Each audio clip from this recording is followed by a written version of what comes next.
Hello and welcome to Board Stupid. My name's Wayne. And I'm Matt. And this is our review of the Old King's Crown. Look at it. Look how pretty it is. This is a beautiful game. It's a big one. One of the prettiest game in a long time. Yeah, amazing looking. Definitely one of the most controversial for us in a long time. This one I have mixed feelings about. And if you want to hear about those mixed feelings, then you should probably... Well, hit the subscribe button. Yeah, do that. Yeah, you don't need to be mixed about that. You've done it. Easy. You've done it. You done it? Yeah. They did it. I promise. Okay, yeah, they told me. They promised. Then, yeah, let's dive into this one because it's going to be an interesting one. Rolling dice, feeling nice, cardboard dreams and game schemes. Click subscribe, it's a vibe. Board Stupid's all we need.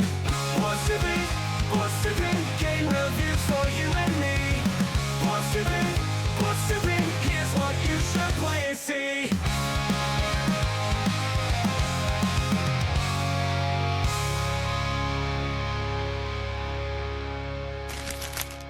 In the Old King's Crown, you are a powerful noble vying for a throne that's lain vacant for far too long. The game blends lane battling, hand management, and bluffing across a gorgeously illustrated fantasy realm. In each round, you're going to be secretly assigning cards from your hand to the various regions on the map, the castle, the battlefield, or the shrine, trying to outwit your rivals and claim influence, rewards, or special abilities. Cards have multiple abilities, and you can bid for extremely powerful kingdom cards. But here's the trick. Many abilities can copy, counter, or disrupt you, meaning every move is a mind game. Win locations, recruit stronger cards to your hand, and manipulate the realm's balance of power. Time your plays right and you'll earn prestige, which is your path to the crown. Will you deceive, dominate, or diplomatize your way to the throne? Let's find out in the Old King's Crown.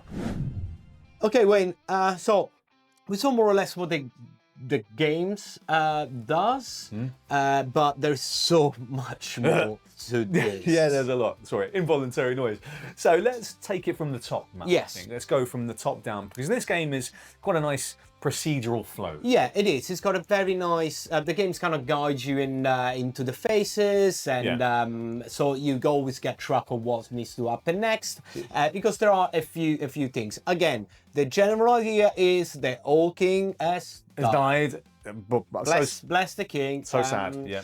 And you are one of your faction. Well, your faction is one amongst the other faction, trying to get control of the kingdom, trying to get your heir with a crown on his head, basically. Yeah, absolutely. That's the idea. That's the idea. And how are you gonna do it? All right. So the board is a very nice. Got this piece that it comes along around the board and tell you exactly what phase you are and what you're gonna do.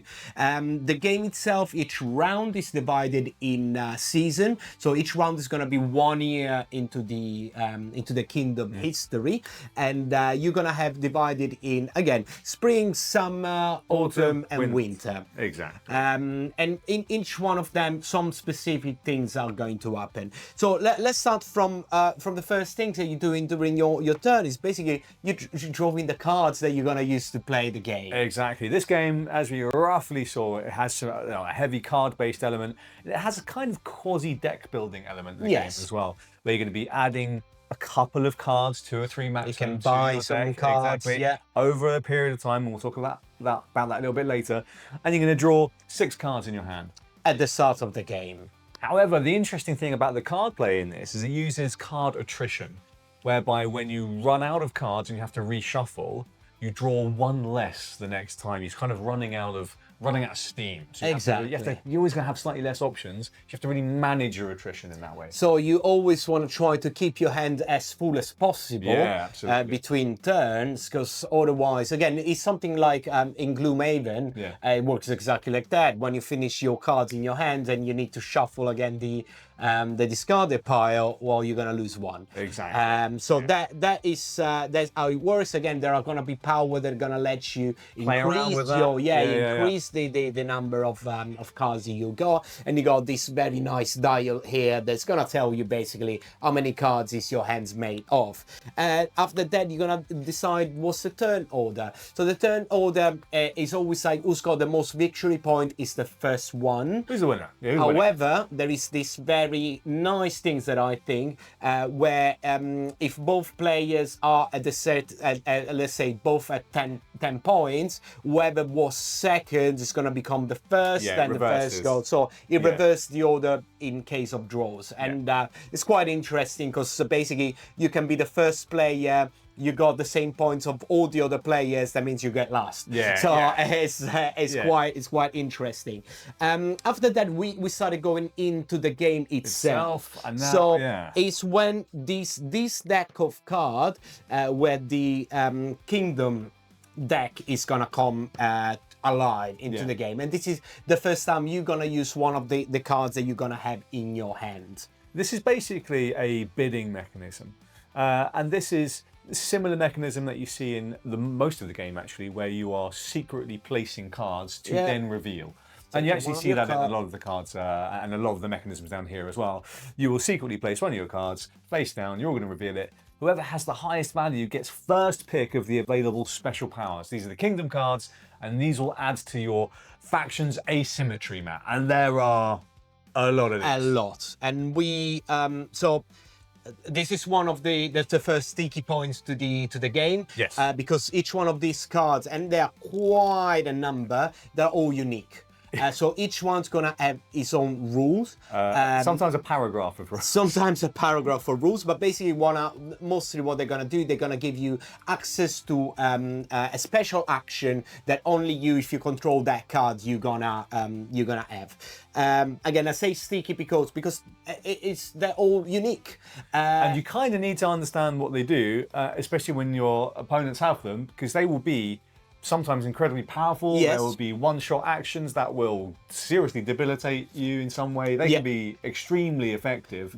And if you somehow forget about one of the 8 cards at the table, that could cost you the game, because some of the synergy that you can create with these cards and your own special power that your faction have can be quite devastating. Yeah, absolutely.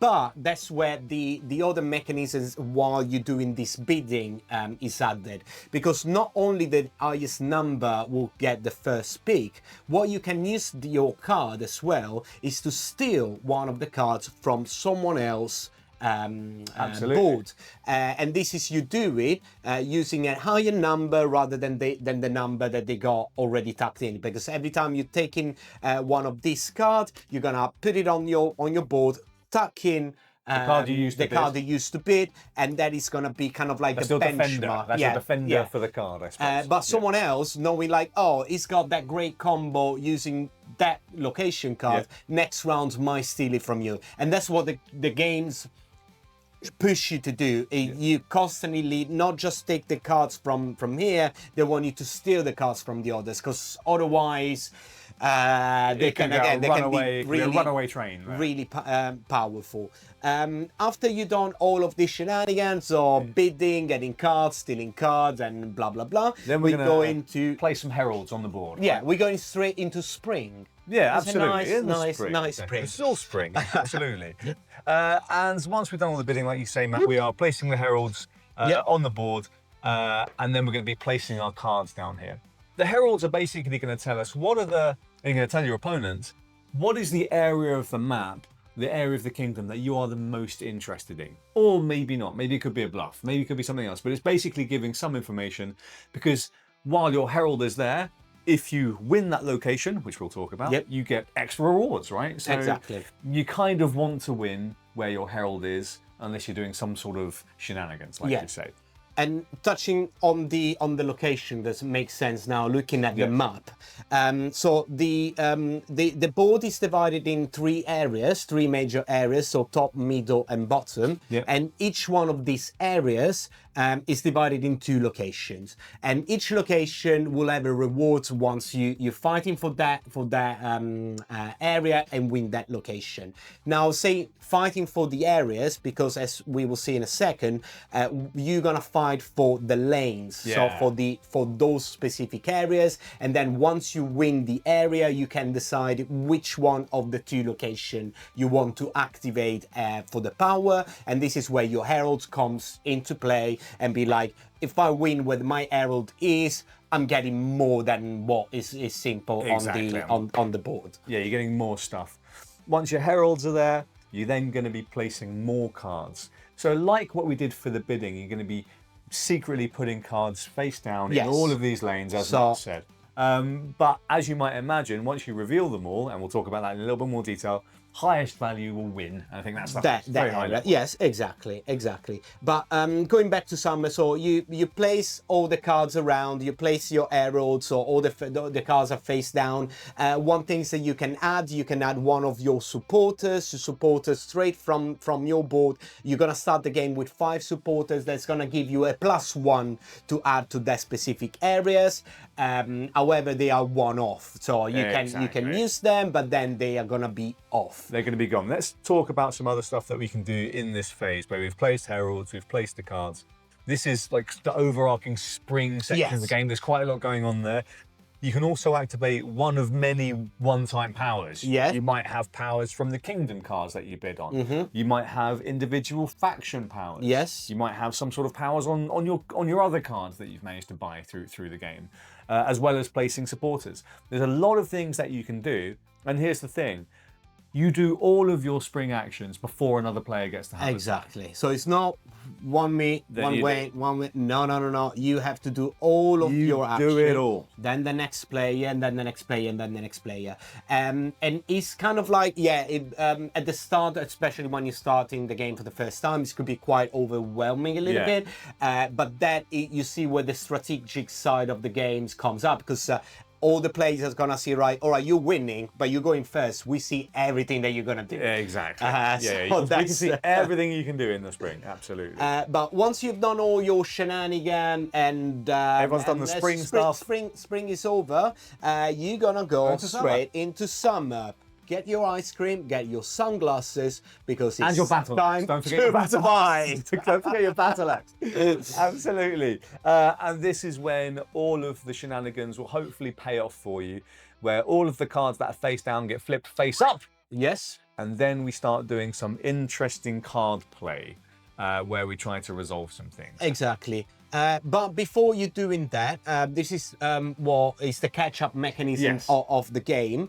The last player of this round, who is the least points? Yes, will be able to select which one of the areas are gonna fight first, second, and third. And this is gonna come really handy for the last player, because then the last player can decide, all right, if I'm putting a card that then can shift to another lane in these territories that I want to fight first, I know that I can move that card. Absolutely. So the cards got a lot of power in themselves, not just like the numbers, the value. Some of the cards may summon more other cards. Some can shift. Some can kill the other cards, some can protect other cards. So there is a lot of shenanigans, and this is deciding in which battlefield you're starting with and you're finishing with is really, really powerful once you get the gist of the game. Absolutely. Basically, choosing which order the lanes will resolve in can completely derail someone's plans. Like Absolutely. You could really desperately want someone to pick a certain lane first, and if they don't, you might be absolutely shafted. And that's part of it, right? Picking correctly based on where people have put their heralds, putting their supporters, trying to play the players a little bit, trying to put that in order. Exactly, but that's where the bluffing in the games and the strategy comes, because like I might put all my supporters in one area that I don't really care, just because I want Wayne to believe that that is the area that I'm gonna put my highest card. Exactly, it really go somewhere else, or potentially do some other stuff. Because during this summer phase, Matt, like I said, once we've revealed all the cards, we then have, like, in the summer phase, a day and a night cycle. Exactly. And these are basically small sub-phases where, in turn order, like in spring, you will do all of your day actions, and these could be lots of different things. They could be, again, individual faction abilities. They could be kingdom cards. They could be actions on the cards that you have, and again, you do them all before another player, and that could totally change the fight. Absolutely, absolutely. Again, you see what the other guys are doing, and you then work your plan. Or maybe whatever they're doing first is exactly what you plan. Exactly. There's loads of stuff that will happen, and like, from the start of the lane battle starting to the end of it, it could be completely the opposite. The opposite scenario. Exactly. I've gone from completely losing to completely winning because everyone left. Yeah, exactly. Like, you don't know exactly what happened. So again, day and night. So in the day you got certain action that you can do. At night you got ordered that normally are about killing. More actually. Because you know, in the shadow, right, trying to stab people around. But normally you can play assassins cards where they kill everything that is on that lane. Yeah, absolutely. And again, a lot of more shenanigans that each one of the faction will be able to do. Special cards, special power, blah blah blah. That you will have to see once one play the game. Once all of that is done, then whoever won the areas, the lanes, will decide which one of the two locations they want to take the rewards from. And the rewards are normally pretty easy, because you're gonna have the top side that's gonna be like more like political stuff, getting advantage and getting points, sending people to journey. So we'll speak about journey later, but trying to do more of the action that you are permitted during the game. So that is quite powerful with that. The mid section is gonna give you straight points. That is still very good, because he's getting like a lot of points. And it can also unlock a super special power. Yeah, that is this dial.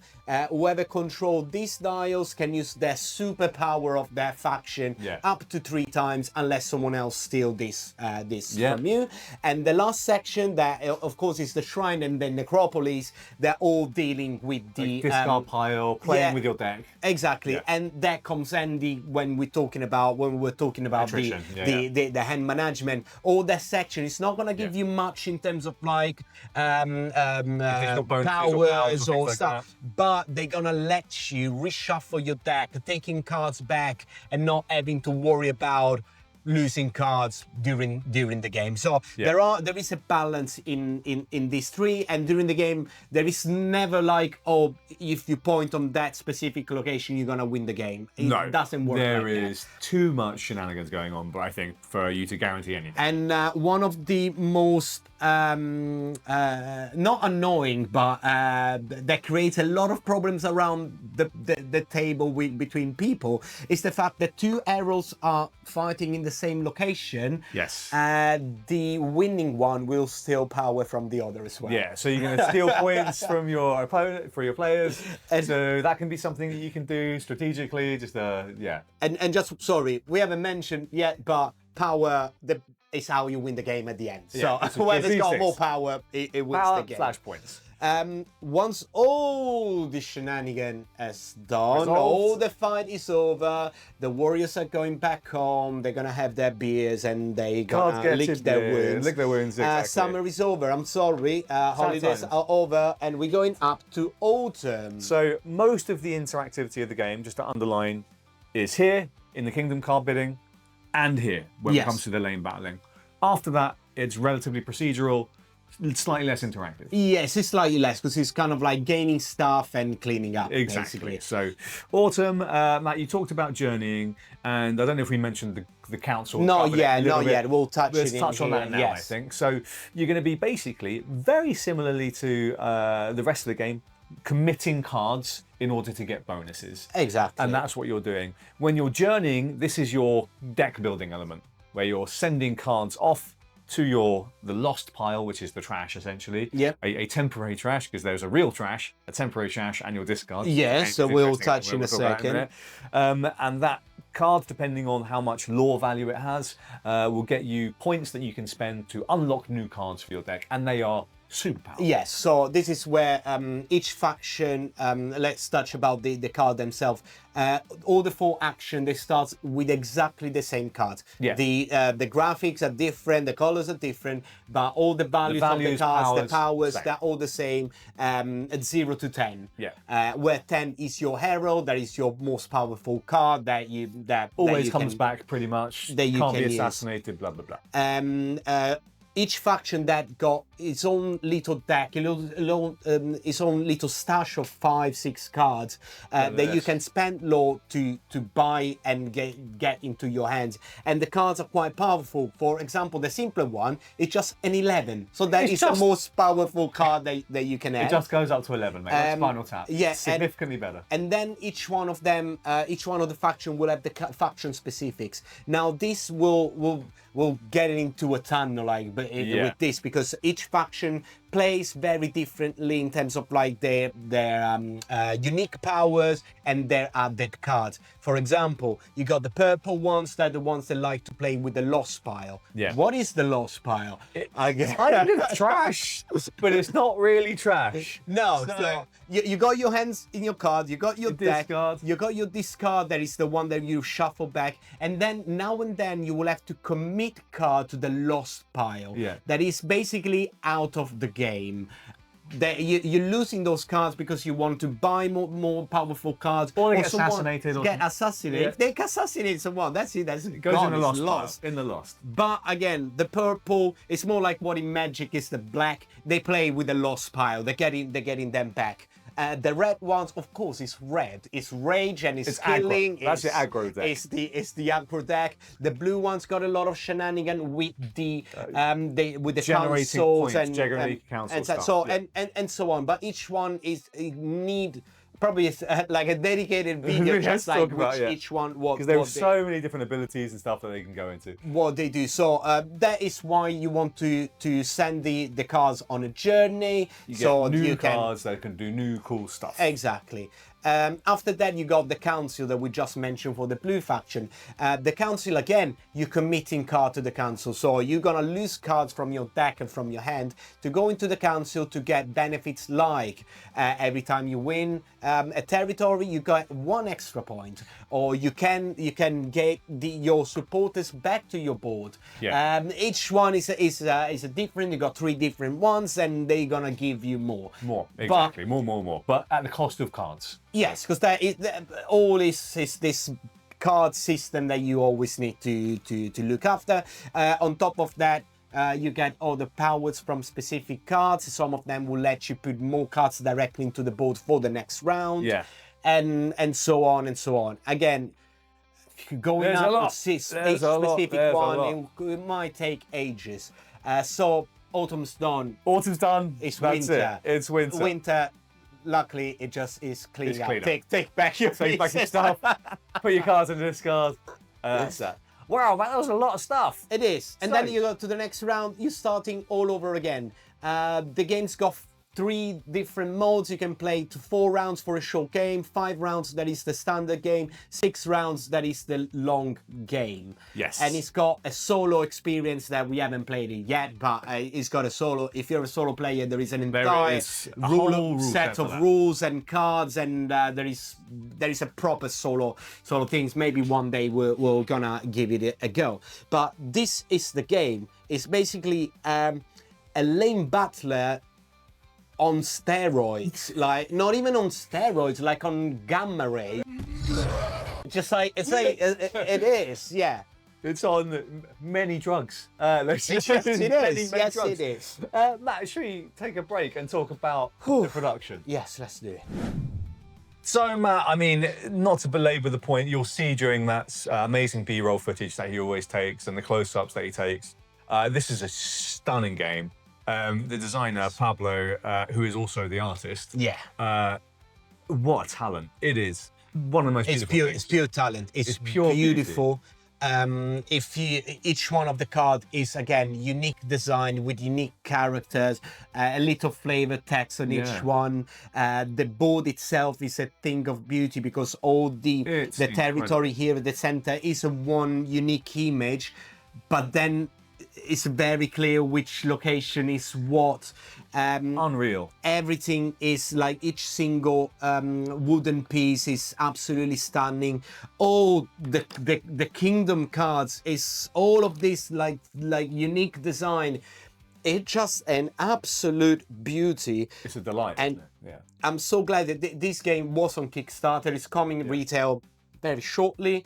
And it's one of the magic things about Kickstarter and you can GameFound, make these games because you can take someone's idea, beautiful idea, and make it in this fantastic product that is like just for the art and the components worth every single penny of that you're spending. Absolutely. Some of the cards you literally, I think you just want to put it on your walls and be like, this is a piece of art. Yeah, it's absolutely stunning. Absolutely, I am beautiful. fully in love with how this game looks and how it is, how it's been produced. I think they've done an absolutely fantastic job at Eerie Idle Games. It's been their first big product. It's chapeau guys. Staggering. It's amazing. It is amazing. Let's talk about the thematic integration, Max. We had a little bit of discussion about that.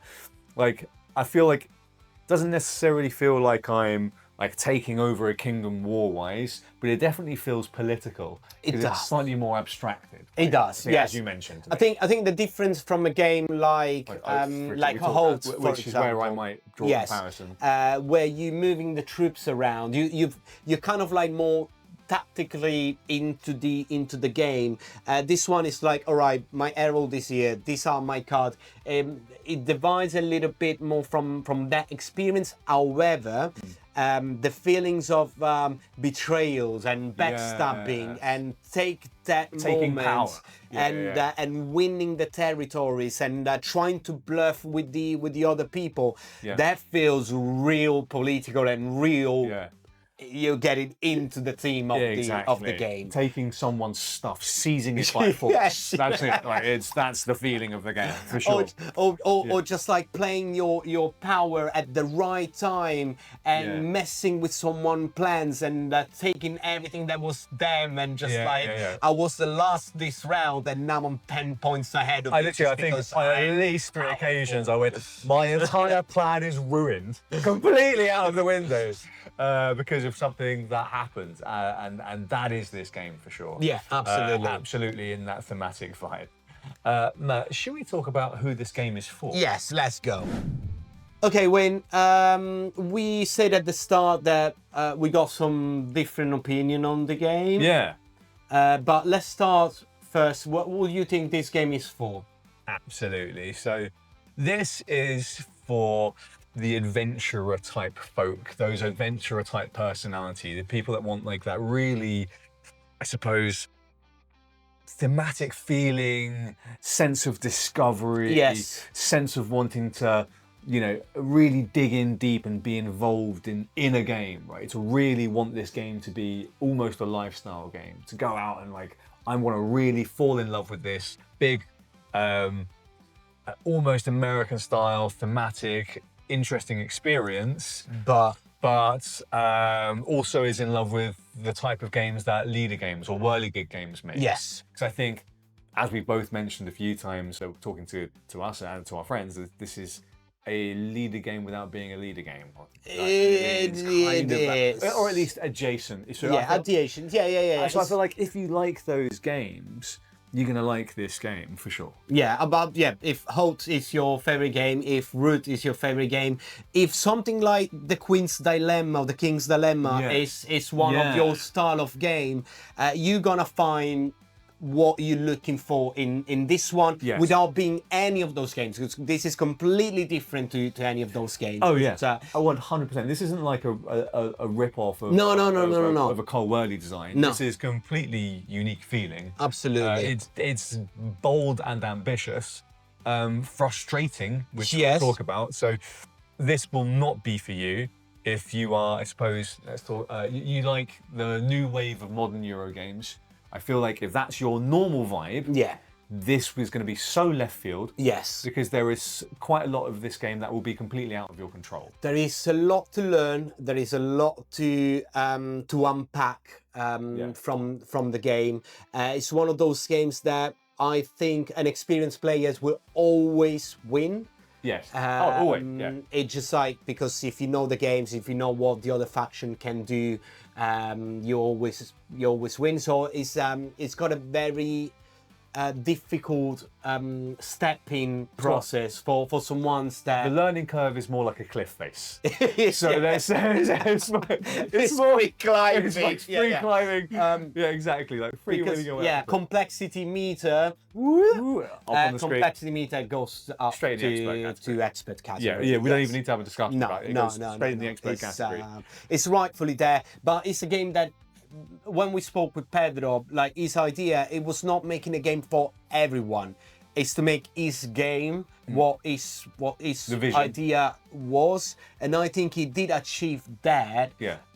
But again, if you normally play Patchwork or Vazoo, it could be like, Or if you normally play even things like, you know, Yellow and Yangtze, or like the Knizia style tile layers, or anything by the Kiesling or it's the equivalent of jumping from an helicopter or something. Yeah, like it that. is. It is. It's way more extreme Yeah, than it's way more extreme than those things. And also, in terms of the level of frustration and difficulty, you're going to have to be okay with a significant level of take that. Because this game has Yes. in spades, and it makes no apologies for it. No. There are numerous powers that will slap you, and that is it. Your recourse is none. Your recourse was gone a long time ago.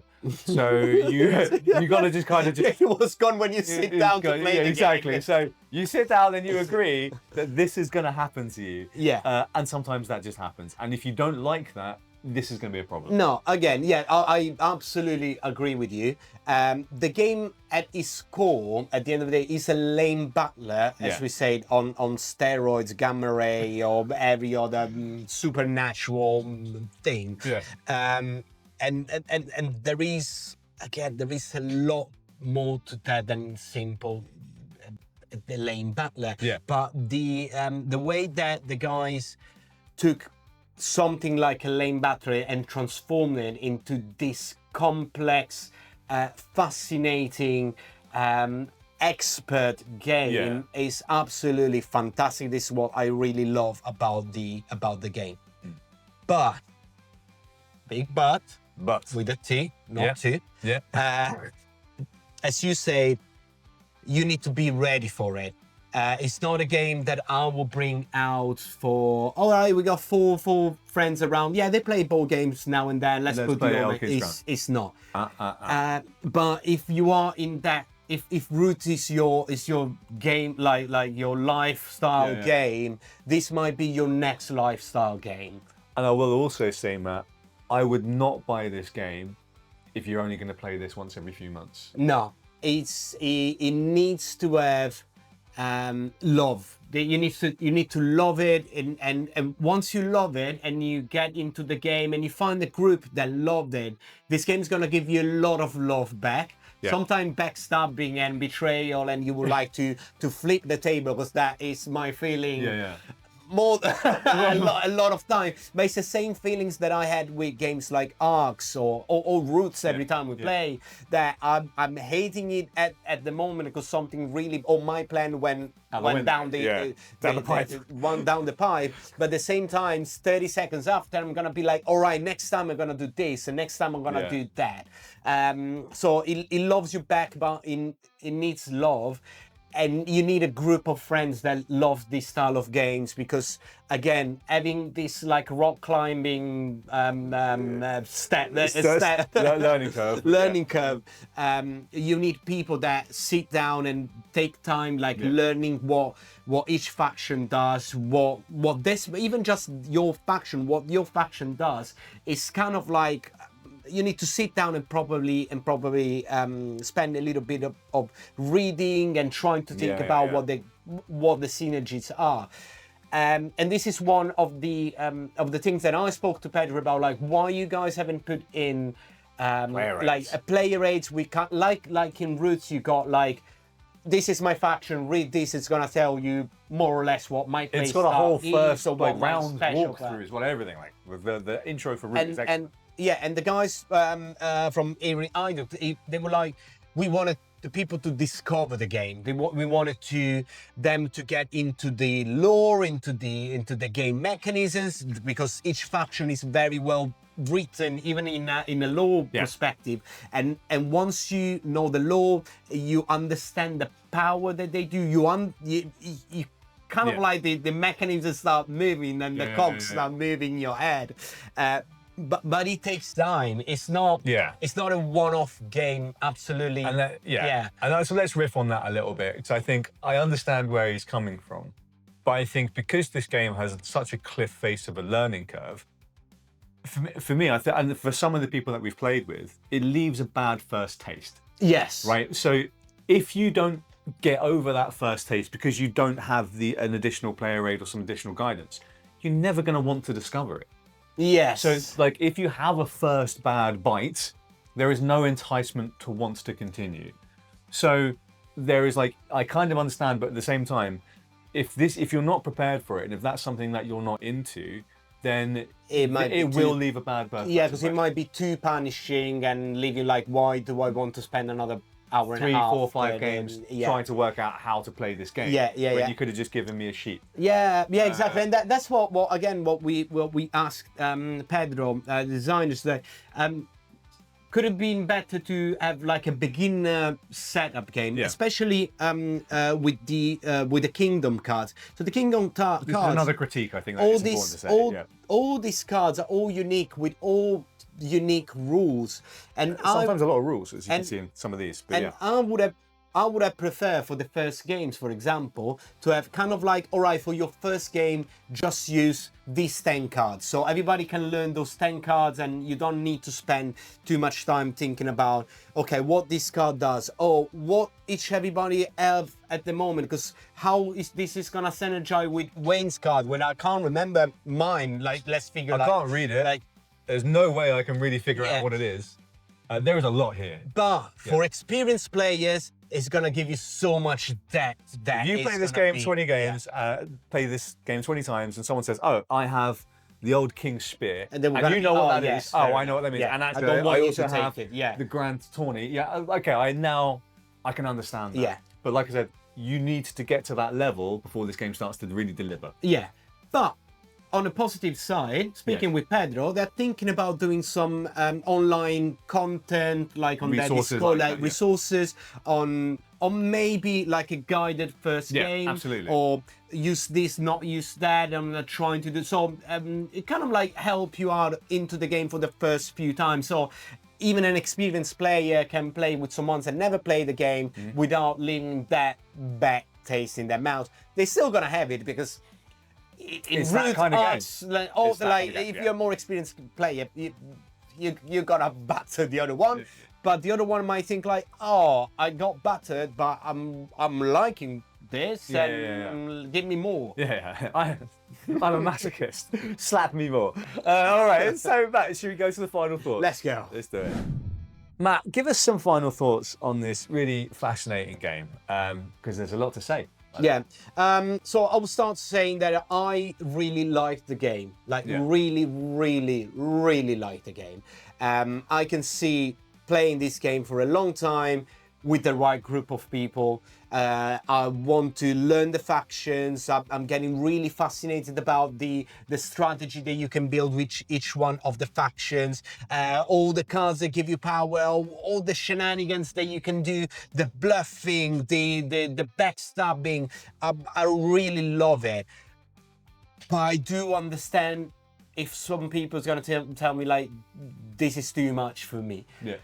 But this is an ambitious product, an ambitious project, ambitious first project. I feel like I think it's mad what they did, but mad in a very good way. It's one of those like crowdfunding miracles, because I think any as a publisher, I'm not sure how much they would have picked up immediately. I can't game think like of a big this. publisher would have just taken this. But I know that now there are a few publishers that try to to fight with each Now it's other made money, exactly. to get it because it's a great product.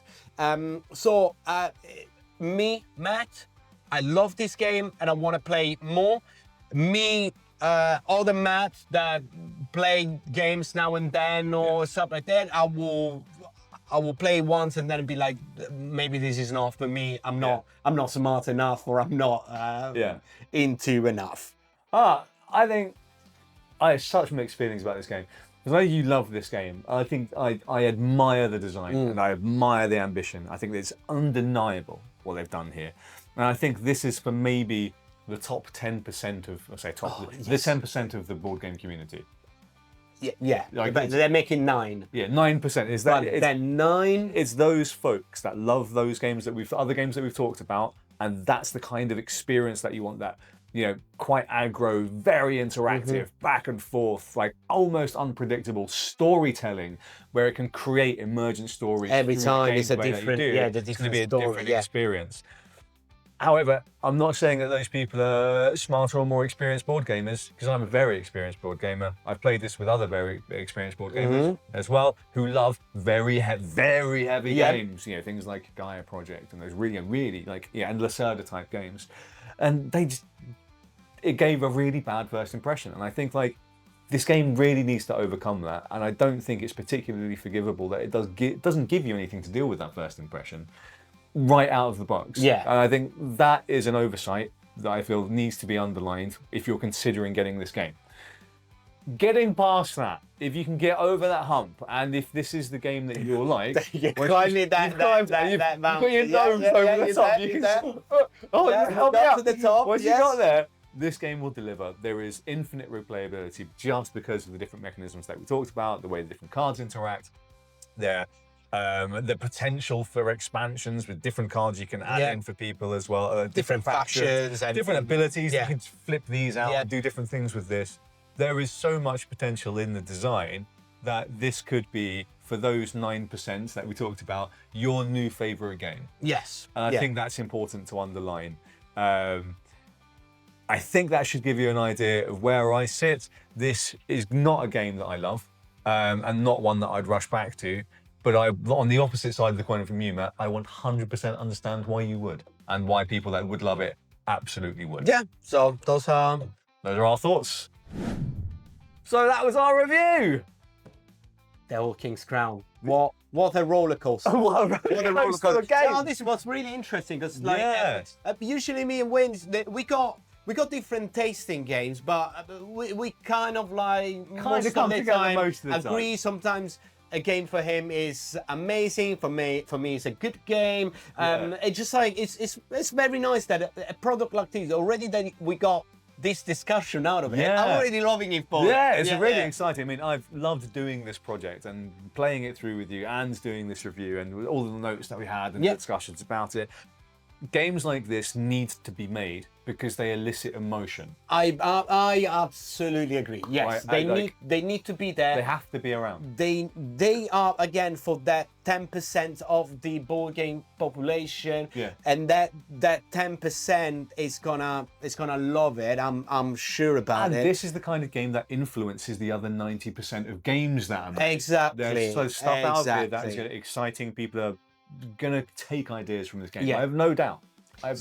Yeah, I would say if you got the chance to try and playing it, go in with the idea that you're gonna get better than the first time you play. The fact that you're gonna understand half of what your faction abilities are, and all of that. But giving it a try with someone a little bit more experienced, so that or you all learn together. Because I remember the first time that we sat down, rule book, and tried to play, I was kicking crying blood. I was just like crying blood. I was like, wow! I was just not getting it. But when then it clicked, It's not even that complicated. No, it's not complicated. It's just all of the stuff, all of the words everywhere. There's words everywhere. I was trying, because I think I was trying to not be too smart, but you know, just like trying to play the game fully all together at the first time is not possible. Yeah.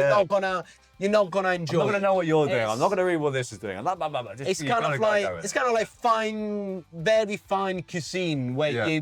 you putting everything in your mouth and you're gonna be well, all right, done. No, this like you need to feel the taste of this, the flavor of that, the smell of the other. Bit of this, bit of that. It's there's a lot again to unpack in this very small box. Again, if you backed it on Kickstarter, this should be arriving at your doors very, very soon. Yes. I believe like end of August or Yeah, something yeah, like that. Otherwise, it's gonna go retail somehow, somewhere. In August, end of August, I think, as well. There are conversations, so check your usual Zatu or Your traveling, usual, yeah, yeah. whatever you're buying your game from. There's gonna be stuff around there, or just check the All King's Crown Instagram or website to know exactly when or how. Absolutely. And if you're not sure after watching our review whether this is right for you, then certainly try and find a seat to play at a convention. Yeah. It will be all over the cons. Oh, yeah. Over the You might coming find me year or on two. one of those tables. Yeah, This probably, is, Matt, because, and give it a go, because that's the only way you'll know. We Yeah. always recommend that you play games. Absolutely. And there we go. As always, we'd love to know what you think. If you've been lucky enough to play this game at one of the said conventions recently, or if it has arrived on your doorstep. or if and you're you- excited about getting the yeah, game. absolutely. Please let us know in the comments below Yeah. everything that you think about this game, because I think it is, like we said, very fascinating, bold design. Yeah. That's going to be quite divisive. Yeah, absolutely. And what I think as well is that you guys should check the Patreon page. You should definitely go and do that, because we've got a whole ton of exclusive content just for patrons. We've got special podcasts on there. We've got lots of special posts on there. We've got special events that we're going to do on there as well. So there is some really cool stuff just for our patrons, and we thank every single one of them for continuing to be patrons. And it all goes back into the show and helps us out. Yeah, we're just trying to push the channels even higher. Even whenever higher. we can. But otherwise, the subscribe button, we love you anyway. Just Absolutely, click and that. that's We not love you a lot. controversial. Yeah, There's no exactly. mixed feelings about No, that. no, Just no, no. subscribe. It's just pure love.